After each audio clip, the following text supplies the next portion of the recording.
Assalamualaikum warahmatullahi wabarakatuh. Selamat pagi anak-anak. Ya, bertemu lagi ya dengan Ibu. Nah, kita masih dalam materi yang sama, yaitu dinamika kelompok belajar ya. Kemarin untuk pertemuan pertama hari kemarin, kalian sudah melihat tentang video dinamika kelompok belajar. Kali ini Ibu akan mencoba untuk menjelaskan materi tersebut ya. Ya, pertama itu dinamika kelompok adalah suatu kelompok yang terdiri dari dua atau lebih individu yang memiliki hubungan psikologis secara jelas antara anggota satu dengan yang lain dan berlangsung dalam situasi yang dialami. Dinamika kelompok berasal dari kata dinamika dan kelompok. Dinamika berarti interaksi atau interdependensi antara kelompok satu dengan yang lain. Sedangkan kelompok adalah kumpulan individu yang saling berinteraksi dan mempunyai tujuan bersama. Fungsi dari dinamika kelompok antara lain, yang pertama, membentuk kerjasama, saling menguntungkan dalam mengatasi suatu permasalahan. Kedua, memudahkan pekerjaan.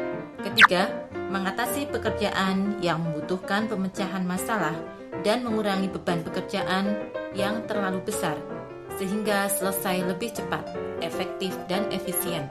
Keempat, menciptakan iklim demokratis yang memungkinkan setiap individu dapat memberikan masukan dan berinteraksi. Berikut contoh-contoh permainan atau game seru ya dalam dinamika kelompok. Yang pertama, bakia. Nah, anak-anakku semua, mungkin kalian di rumah atau di sekolah pernah bermain ya, namanya permainan bakia. Ya, di sini yaitu permainan apa di sini yaitu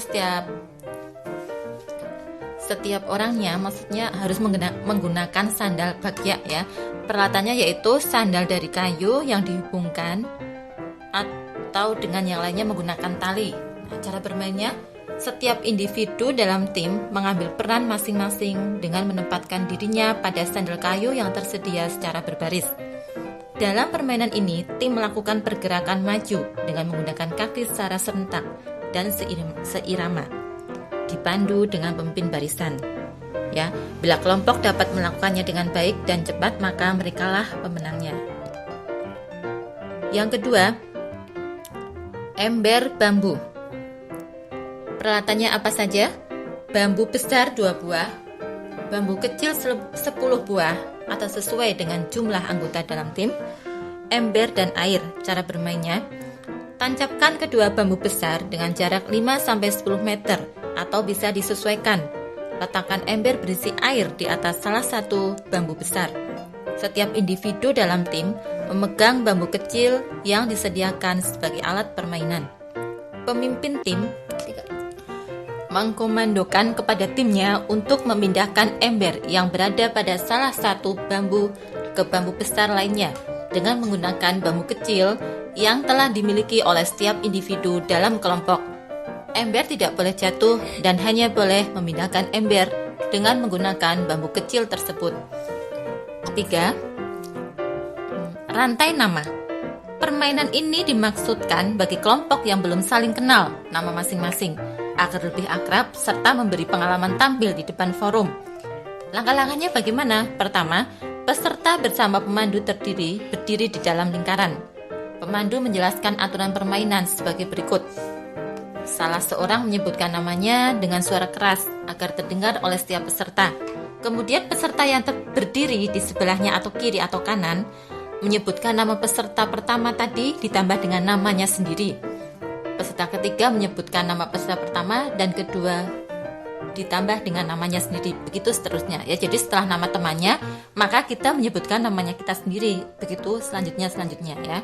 Yang keempat atau langkah yang terakhir, proses ini diulangi lagi dengan arah berlawanan. Dimulai dari peserta yang terakhir menyebutkan rantai nama tersebut ya. Jadi dari ketiga contoh permainan tersebut, mungkin anak-anak semua pernah melakukannya ya, karena banyak sekali manfaatnya. Di sini akan menumbuhkan rasa kekompakan antara satu dengan yang lain, maka akan terbentuk tim atau dinamika ya. Ya, Ibu akhiri, kurang lebihnya mohon maaf, semoga kalian bisa paham dan semoga bisa bermanfaat. Wassalamualaikum warahmatullahi wabarakatuh.